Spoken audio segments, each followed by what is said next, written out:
الرحمن الرحيم. السلام عليكم ورحمة الله وبركاته.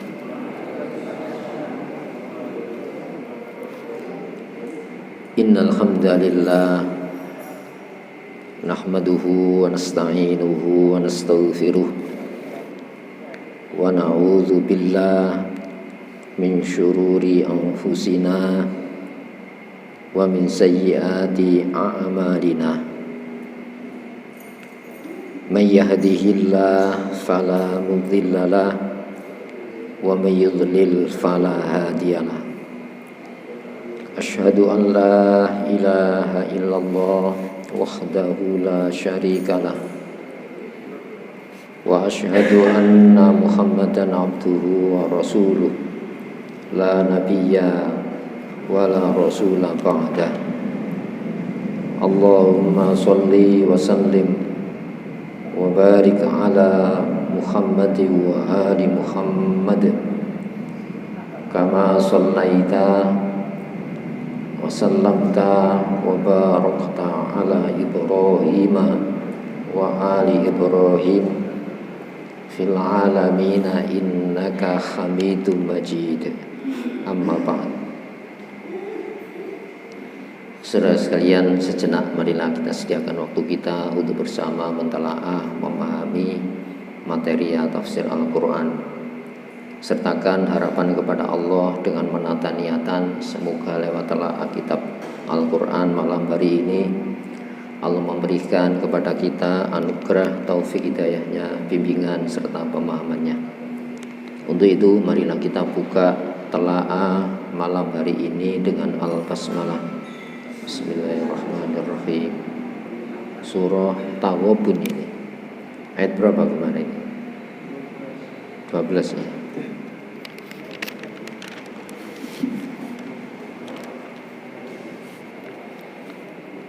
A'udzu billahi minasy syaithanir rajim. Bismillahirrahmanirrahim. Wa atiullaha wa atiur rasul fa in tawallaitum fa innama ala rasulinal balaghul mubin. Allahu la ilaha illa huwa wa 'alallahi falyatawakkalul mu'minun. Ya ayyuhalladzina amanu inna min azwajikum wa auladikum aduwwan lakum fahdharuhu wa in ta'fu wa tasfahu wa taghfiru fa innallaha ghafurur rahim. Innama amwalukum wa auladukum fitnah wallahu 'indahu ajrun 'azim. Fattaqullaha mastata'tum wasma'u wa ati'u wa anfiqu khairan li anfusikum wa may yuqa shuhha nafsihi fa ulaika humul muflihun. In tuqridullaha qardan hasanan yudha'ifhu lakum wa yaghfir lakum wallahu syakurun halim. Alimul ghaibi wasyahadatil azizul hakim. Shadaqallahul adzim. Sebelumnya dibahas tentang musibah ya. Dari kata asoba yusibu, musibah itu sesuatu yang menimpa ya. Ketika difahami sesuatu yang menimpa yang serasa tidak enak bagi sisi kemanusiaan, itu musibah, itu diterjemahkan bencana. Kecuali dengan memenuhi izin Allah ya.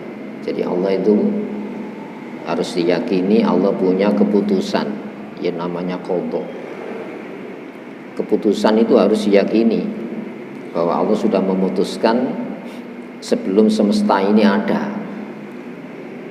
Kalau dunia dengan penghuninya.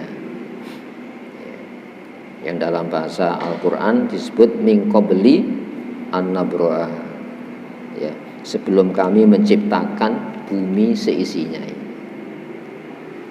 Ya. Namun Allah menurunkan qadar. Qadar ini ketentuan, ketentuan hukum, larangan. Maka Allah dengan ketentuan hukum larangan itu kalau dijalani maka takdirnya yang negatif. Allah menurunkan qadar ketentuan perintah. Kalau ditinggalkan perintah itu yang negatif. Walaupun dalam jangka pendek menghasilkan. Bisa saja orang menjalani larangan menghasilkan kan. Nah, ujiannya itu bukan gagal berhasilnya. Kita teruji dengan qadar-qadar tadi. Qadar larangan, ya, kita teruji dengan larangan itu. Seperti halnya qadar perintah, Allah menguji kita supaya kita menggunakan perintah itu sebagai bentuk perintah yang dijalani, undang-undangnya dijalankan. Kemudian hadirin rahimakumullah, ada takdir. Takdir itu sebuah kepastian. Berarti takdir itu setelah peristiwa. Namun selagi kita di dunia ini, itu tempat hikmah. Kita bisa menelusuri sebab-sebab saya kok mendapatkan ketidaktenangan, padahal berhasil. Jadi melawan hukum Allah kan berhasil. Tapi dampak psikisnya tidak tenang, gitu ya. Nah, tapi bisa dibuktikan mengikuti standar qadar, larangan dijauhi, perintah dijalani. Bisa saja jangka pendek tidak berhasil, tapi dampak psikisnya akan mengalami ketenangan. Karena itu semuanya peringatan-peringatan Allah. Ala bidzikrillah tatmainnul qulub. Ketahuilah dengan mengikuti peringatan Allah, yang lewat peringatan itu kita ingat, tatmainnul qulub, hati ini tenang.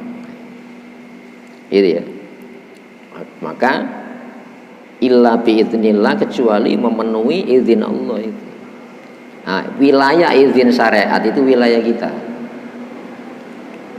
Izin larangan jangan, izin perintah lakukan. Itu ya.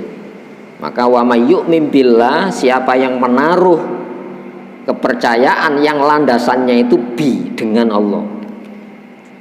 Banyak orang percaya Allah, tapi Allah yang dipercaya itu sekedar apa adanya. Bukan Allah yang punya wewenang membuat standarisasi perbuatan. Jangan, larangannya ada, lakukan, perintahnya ada. Itu yang kita percayai. Bukan berhasil yang dipercayai. Buktinya saya berhasil. Kalau tidak berhasil gimana? Masa tidak percaya? Buktinya nabi-nabi itu ada yang dibunuh, ya, ada nabi-nabi yang diisolir. Sampai sendiri nabi itu ya teruji dengan itu. Maka yahdi qalbahu, pasti itu ya. Ya, yahdi qalbahu. Ya, pasti Allah membimbing hatinya, dikasih ketenangan Allah. Ya, maka wallahu bikulli syai'in alim. Maka sesungguhnya Allah, dan Allah itu, sedangkan Allah itu yang bikin standar qadar larangan, bikin standar qadar perintah, ya, bikulli syai'in, dengan segalanya itu alim, Maha tahu. Jadi yang dilarang itu Allah Maha tahu. Yang tidak kamu butuhkan itu sudah sudah saya larang. Yang kau butuhkan itu sudah saya perintah. Kamu tidak ingin celaka, makanya saya larang. Kamu kan ingin tenang, makanya saya larang. Jangan, itu meresahkan. Nah, itulah kekuatan Islam itu di sana. Nah, jadi larangan Allah itu dari Maha yang tahu bahayanya. Perintah Allah itu dari yang Maha tahu selamat, bahagia dan ketenangan. Itu ya. Maka ayat 12, wa atiullah. Taatilah Allah. Allah punya standar. Allah punya izin hukum, larangannya itu izin supaya apa? Tinggalkan.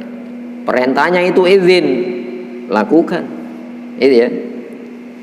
Maka wa atiur rasul, dan taatilah contoh Rasulullah itu.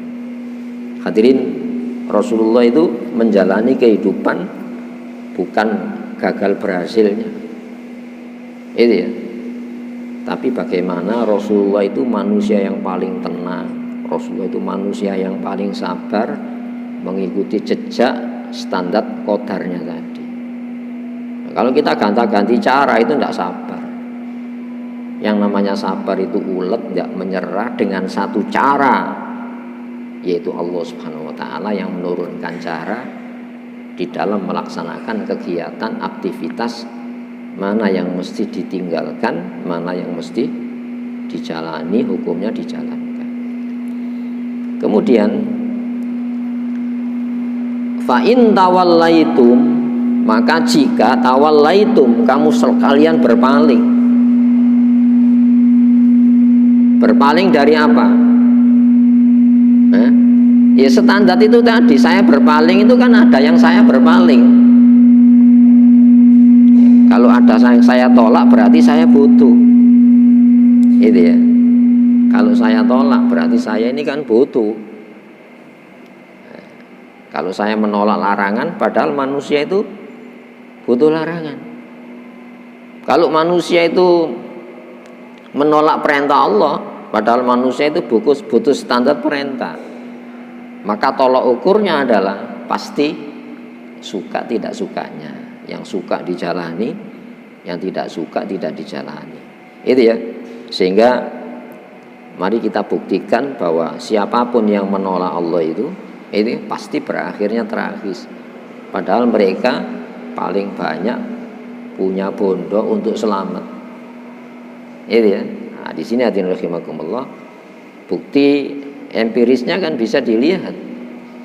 Ya, bagaimana yang siap menang itu kan Fir'aun, tapi dikalahkan ya, dengan kekalahan yang mempermalukan, yang tidak diperhitungkan. Ngejar kok bisa kalah itu. Orang yang ngejar itu kan memegang kepastian menang. Orang yang lari itu kan memegang kepastian tidak mampu melawan. Tapi di tempat yang sama, saat yang sama, alatnya yang sama, itu yang Allah menggunakan menenggelamkan Fir'aun. Dan di tempat saat alat yang sama Allah selamatkan Nabi Musa alaihissalam yang membawa lari Bani Israel yang tidak bisa melawan tadi. Itu bukti sejarah. Biasanya orang kafir itu diruntuhkan di puncak kejayaannya supaya jauh lebih menyakitkan. Kalau kamu berpaling, fa innama, maka sesungguhnya tidak lain ala rasulina, kewajiban utusan kami al balahul mubin, menyampaikan dengan sejelas-jelasnya. Ya, larangan itu bukti adanya yang melarang. Iya, kalau kamu tidak percaya, lakukan larangan itu. Boleh rombongan, boleh sendiri. Itu ya. Itu mubin itu yang menjelaskan, yang terang. Itu ya. Maka Rasulullah itu perilakunya itu menjelaskan apa yang sudah jelas dalam bentuk aktivitas seorang manusia wajar seperti yang lainnya. Itu ya. Hadirin rahimakumullah, baru Allah. Siapa Allah itu? La ilaha, tiada Tuhan. Ya. Allah ya'lahu ilaha, itu yang dipatuhi. Ya. Allah ya'lahu ilaha, itu yang di istajaro. Istajaro itu tempat berlindung. La ilaha, tiada tempat berlindung illa huwa, kecuali Dia. La ilaha, tiada yang standar hukumnya kami jadikan pelindung dan saya jadikan standar kepatuhan illa huwa, kecuali Dia. Nah, coba jaminan hukum Allah kita tidak percaya. Itu ya, jaminan hukum manusia kita percaya. Ya, padahal yang membuat jaminan hukum itu sendiri ya justru berakibat fatal, berakibat apa? Berakibat terpuruk. Ya. Hadirin rahimakumullah, balagul mubin itu Tugas Nabi itu hanya menyampaikan saja, bukan ngarang. Itu ya. Wa 'alallahi, dan atas Allah. Fal yatawakkalil, hendaklah bertawakal. Ya, tawakal itu berserah diri. Bagaimana Allah abstrak? Allah punya yang konkret. Apa yang konkret? Standar hukumnya tadi, qadarnya. Saya kepingin selamat, qadarnya jauhi larangannya. Itu yang real itu ya, ada larangannya kok. Saya kepingin ya tidak celaka, Allah punya qadar. Apa ketentuan qadarnya? Perintahnya jalani. Nah, serahkan kepada Allah akibat dari ya perintah maupun larangannya tadi. Jadi ada standar realnya, bukan tawakal ngawur. Ya, tawakal itu ada pegangan. Itu ya. Kamu takut, tawakalnya apa? Saya tanya. Itu ya. Saya takut, tawakalnya apa? Saya hati-hati. Hati-hati itu masa ngawur. Ada yang dipegang. Ya, makanya tawakal itu artinya apa? Berserah diri kepada standar-standar yang sudah Allah sampaikan lewat Rasul yang jelas itu tadi. Jadi al-mu'minun, orang-orang yang mempercayai, orang-orang yang menaruh percaya. Al-mu'min itu orang yang percaya. Ya, tidak mungkin saya ngucap sementara saya berlawanan dengan saya ucap. Allah punya larangan. Lewat larangannya itulah ya kamu tawakal. Apa tawakalnya? Jauhi. Allah punya perintah tawakal. Kalau kamu ingin selamat, ya jalani. Adanya dipegang tawakal itu. Ya tawakal itu berserah diri. Dampaknya, akibatnya Allah. Itu ya. Maka dibuktikan bagaimana sejarah Rasulullah Muhammad SAW. Ya, seorang pelacak yang handal ketika melakukan pengejaran saat Rasulullah hijrah ke Madinah, ya pelacak mengatakan di sini, ini masuk di sini, tidak mungkin yang lain. Tapi apa? Diselamatkan dengan sarang laba-laba. Akal mengatakan tidak mungkin. Ya, ada yang masuk tanpa harus merobek rumah laba-laba. Apalagi di situ ada merpati yang tidak beranjak dari sarangnya. Ya dapat dipastikan kalau ada orang masuk, ya kabur merpatinya kan itu kan. Tapi kan akal juga mengatakan gini, apakah tidak mungkin ketika robek bikin kembali? Kan mungkin ya. Makanya hukum akal itu lemah, meskipun kita disuruh ya menggunakan akal. Tapi jangan sampai akal kita ini ya berakal untuk menolak. Berpikirlah untuk menerima. Itu berpikir ibadah. Jangan berpikir mengganti standar qadar larangan. Jangan berpikir mengganti qadar perintahnya. Itu maksiat namanya. Berpikir itu perintah kan. Ya, disuruh diperintah, berpikir diperintah. Tapi landasannya kan ada. Apa landasannya? Jangan pernah kau berpikir menolak, berpikirlah untuk menerima. Kenapa? Larangan Allah itu ilmiah dan larangan Allah itu alamiah. Kenapa? Itu yang paling tidak dibutuhkan orang. Seperti halnya perintahnya. Ya. Maka hadirin rahimakumullah, orang yang paling dekat pun kita harus mewaspadai. Nah, alat waspadanya apa? Ada pegangan. Saya waspada tanpa hukum itu namanya apa? Ngawur gitu. Kamu hati-hati, iya saya hati-hati. Lu pegangannya apa hati-hati? Masa ngawur? Ya namanya hati-hati itu punya pegangan. Ya, ketika kita melintas di sebuah jembatan, itu ya kita lihat dulu mungkinkah dilewati ini. Kita kan punya akal. Andai kan masih mungkin, tapi ada lubang-lubang di situ, ya kita berupaya sepelan mungkin saya berjalan. Itu hati-hati kan ya. Kenapa? Apa? Ketika kita berjalan sepelan mungkin ya, dan kita berani mengambil resiko karena jembatannya itu tidak ada jembatan lain. Pertanyaannya gini, apakah ada yang lain di lain perintah Allah bagi orang beriman? Apakah ada larangan lain selain larangan Allah bagi orang beriman. Tidak ada. Itu ya. Makanya hadirin rahimakumullah, ada doa itu di situ. Kodok keputusan, qadar ketentuan. Ketentuan celaka sudah dilarang, ketentuan selamat sudah diperintah. Ada takdir, ini kepastian. Kalau kamu tidak hati-hati, jebol jembatan itu tadi. Itu ya. Nah, maka kita ada hikmah-hikmah. Kenapa? Karena di dunia itu darul hikmah. Iya, dunia itu darul hikmah. Kalau akhirat kudro, itu lokasi yang kuasa Allah, sudah tidak berlaku hukum di sana. Akhirat itu darul kudro, kun jadi. Tapi di sini darul hikmah. Selagi kita hidup bisa mengevaluasi, iya, manusia itu tidak sempurna menjalani taat. Makanya doa. Itu ya, tidak sempurna saya taat kepada Allah. Baik taat menjauhi larangan maupun taat menjalani perintah tidak sempurna. Kita mengenal ketidaksempurnaan itu. Makanya doa, ya Allah, Rabbana atina fid dunya hasanah wa fil akhirati hasanah wa qina adzabannar. Mintanya kepada Allah di jalan Allah. Itu maknanya. Hadirin rahimakumullah, kita semuanya yakin tidak ada manusia yang mampu menjalankan pesanan Allah persis keinginan Allah. Wa ma qadarullah haqqa qadri. Tidak ada manusia yang mampu memberikan kadar sesuai dengan hak kadar yang Allah minta, tidak bisa. Seorang nabi pun punya perasaan semacam itu. Nah, makanya orang yang paling dekat siapa? Ya ayyuhalladzina amanu, bisa jadi musuh. Maka jangan pernah mengandalkan kedekatan. Dan memelihara kedekatan itu ada perekat. Perekatnya apa? Hukum Allah. Itu ya, kamu punya istri. Itu ya.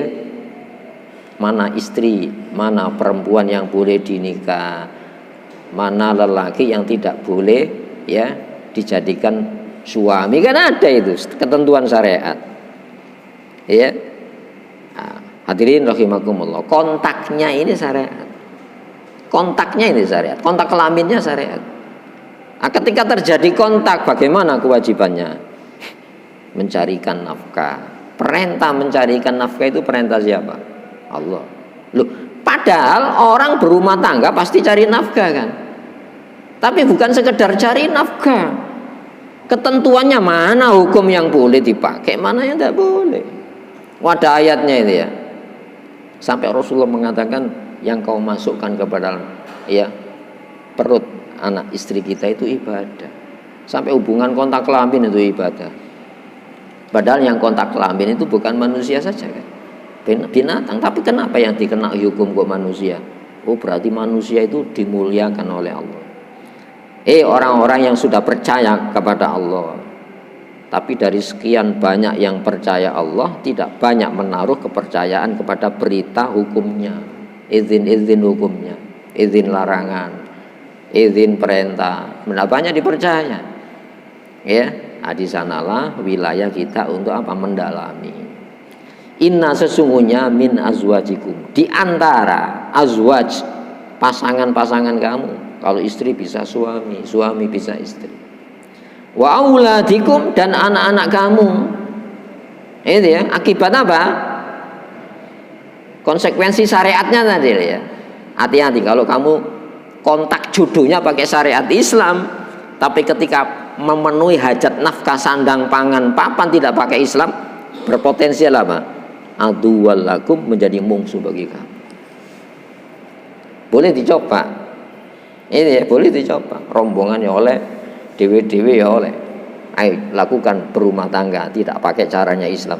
Apa yang terjadi? Neraka itu ya. Neraka kontan. Ya, jadi ada yang posisinya ya jadi musuh lakum untuk kamu, padahal orang dekat kita. Ini ya. Kalau kita tidak perlakukan pra dan setelah nikah dengan syariat Islam. Masuk kontaknya pakai syariat Islam. Qabil tu nikah wa tazwija bil mahril madkur. Setelah itu apa? Sakar PDW. Cari nafkah lewat cara yang bukan Islam, jadi sandang, ya, jadi pangan, jadi papan, hasil yang bukan dari syariat Islam, itu menciptakan neraka-neraka di dalam kehidupannya. man nabata lahmuhu minas sukhti fannaru aulabi. Siapa yang dagingnya tumbuh dengan cara yang haram, maka ya fannaru aulabi, maka neraka yang lebih patut kontan dirasakan di dunia ini. Bisa boleh coba. Itu ya. Hadirin rahimakumullah. Maka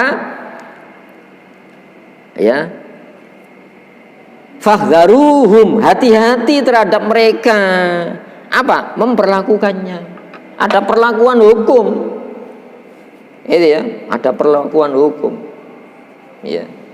Loh, kalau jadi daging, jadi sandang gimana? Jadi papan, bisa menenangkan? Tidak bisa menenangkan. Padahal yang namanya bahagia itu, unsur utama kebahagiaan itu ketenangan hati. Itu ya.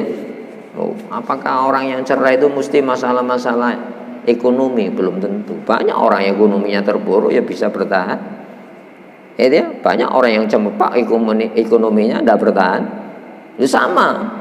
Masalahnya bukan masalah yang dohir, ya, walaupun yang dohir itu berpengaruh kepada batin, ketenangan itu tadi. Maka fahdharuhum, hati-hati mereka yang potensial sekali jadi musuh bagi kamu. Kalau interaksi dan kontak syariat itu terputus, pranikah sudah terputus. Jadi nikah nggak upacara Islam, tapi setelah nikah nggak pakai cara Islam. Hadirin rahimakumullah. Kembali kepada ini. Fahdharuhum, hati-hati mereka ini. Wa in, maka jika takfu, kalian memaafkan.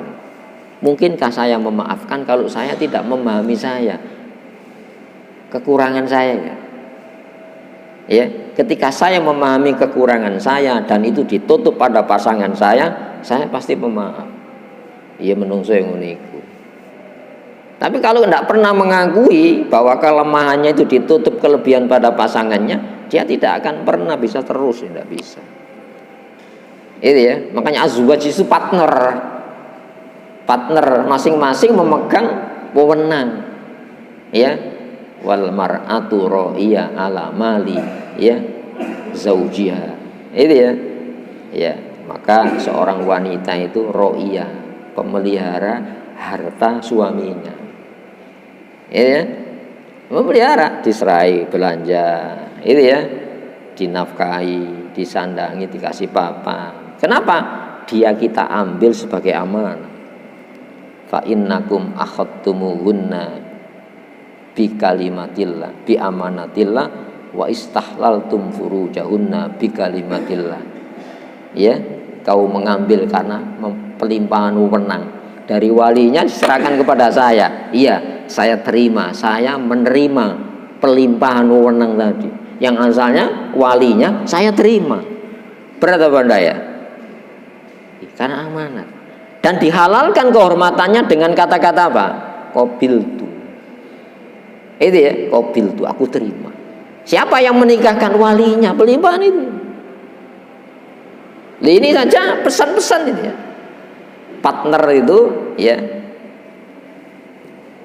bukan saling unggul mengunggulin. Enggak. Orang tidak akan mungkin memaafkan kalau dia tidak punya pandangan di dalam dirinya ada kekurangan yang ditutup oleh kelebihan istrinya. Sepertinya istri pun demikian. Saya punya kekurangan yang ditutup oleh kelebihan suami. Kemudian watasfahu, berlapang dada. Ya, musafahah itu sebenarnya salaman. Kenapa berlapang dada? Tidak mungkin. Ya, saya berlapang dada kalau saya tidak menerima kekurangan saya. Itu ya. Lelaki katanya pemimpin, iya Pak, tapi bahasanya qawwam ini. Maknanya qawwam itu dari kata qaim. Qaim itu yang tegak, yang lurus. Qawwam itu pelurus. Qawwam. Pertanyaan gini. Mana yang disarati dulu, pemimpinnya apa rakyatnya? Yang disarati dulu pemimpinnya. Diangkat jadi pemimpin kan harus memenuhi syarat. Tidak mungkin seorang ayah menyerahkan kepada yang tidak amanat. Angkahtuka wa zawajtuka bi ibnati, kunikahkan, kukawinkan kamu dengan putri saya. Walinya pelimpahan itu. Makanya orang tua terbaik setelah orang tua kandung kita itu siapa? Mertua, masya Allah, mertua ya. Anaknya sudah besar, ya dilimpahkan kepada kita. Itu kadang-kadang 250.000 jadi hal. Mahal 250.000, masya Allah. Kewaploki ya, masya Allah. Kok tego kamu? 250.000 setelah jadi istri kewaploki kayak gini. Hadirin rahimakumullah. Watasfahu, berlapang dada. Kenapa? Iya, tidak mungkin terjadi kontak kalau sama-sama sempit dadanya. Wataghfiru, dan kau memberikan ampunan, ya tak ampuni. Insya Allah ini pendekatan. Tidak ada konsep ini kecuali dari langit ini. Pertanyaannya gini, apakah Allah butuh ya rumah tangga kita tidak congkrak? Atau congkraknya rumah tangga kita dirugikan apa Allah itu ketika menurunkan konsep ini? Ya, masya Allah. Wa in ta'fu wa tasfahu wa taghfiru fa innallaha, maka sesungguhnya Allah itu Ghafur, Maha Pengampun, akeh ampunane. Orang mengatakan akeh ngapurone Allah itu. Loh, kalau Allah itu banyak ngapuronya, kita ini siapa? Koyok ngungguli Allah. Itu ya, koyok ngungguli Allah ya. Kon biar ketemu kayak apa, pegatan kayak apa, kan ngono kan masalahnya. Loh, bisa saja nih kan. Akeh Jawa Timur itu angka perceraian terbesar se-Indonesia itu Jawa Timur, berarti santri tok itu. Ayo, gak percaya ya? Ikut laporan resmi Pengadilan Tinggi Agama Islam. Angka perceraian terbesar se-Indonesia Jawa Timur. Berarti apa? Muslim itu. Lu kok iso Muslim yang punya konsep? Bisa saja ndak mau Al-Qur'an. Padahal nek jang ini kon, nek jang ini kan ndolek hitung-hitungan, hitung nogo dino. Tapi gak tahu wedi Al-Qur'an. Keramate nogo dino. Masya Allah, ngicek ndok itu ya apa pirang kilo saya Indonesia itu. Moncrot kabeh iku. Wah, biaya piro itu? Ono sing nikah di hadapan Ka'bah barang. Masya Allah. Ayo, keramat Quran ndak tahu. Padahal Al-Quranul Karim itu Quran yang penuh keramat. Ini keramat ini.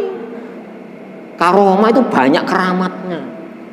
Bukan nodok dino. Saya yakin akeh sing gawe nodok dino itu. Tapi kok sih terus ya, dipercaya terus. Padahal gagal ngono kok. Jawa Timur ya, kalau kota Bandung, nomor 2 Surabaya. Angka perceraian terbesar se-Indonesia. Takonono nek gak gawe nodok dino. Pasti gawe nodok dino hitung-hitungan. Iya. Iya. Iya.